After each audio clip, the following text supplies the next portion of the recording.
So final day at Learning Solutions, and it was a very strong day, lots of really good sessions. Mark Lassoff went to his session on video ecosystems for informal learning.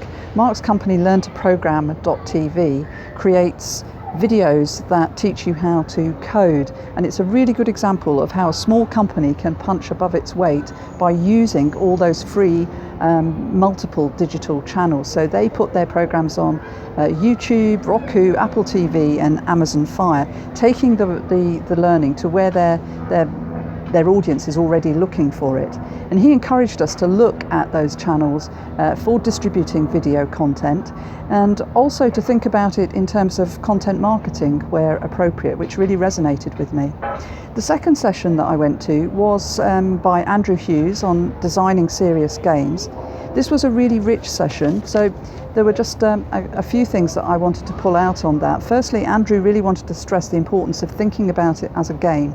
So from the very first, when you're given the goals, which you may have been given the goals by your SME or your client, you need to be thinking about the vision. You're the designer, think about the vision rather than the goals. So bring all the goals together in an overall vision of a game.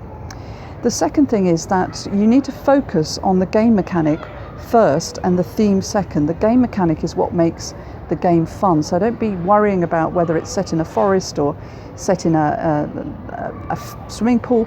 Start thinking about how the game works first, the mechanics of it. And finally, this isn't something that you can produce rapidly. You need to play, test, revise, play, test, revise. It's iterative. And he showed a very good example of a game that they'd created for ground handling crew in an airport, which is probably just airplanes. Good timing on that.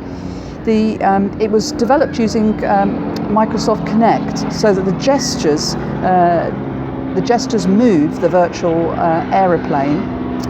And because it's a game, there are added challenges. You've got bags on the runway, you've got geese, the odd deer or two running in front of the plane.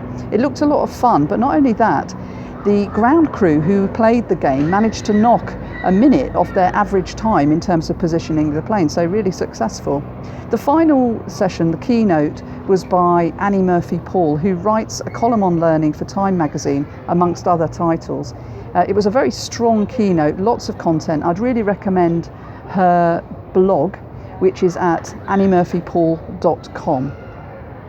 The overall conference I found really intense, really inspiring. It's very easy to meet people, network with people. Everybody's enthusiastic. It's a great location. Weather's not bad. So I really want to thank the Learning Guild for putting on such a great conference. And now I think there might be time for me just to get in that pool before I catch my plane.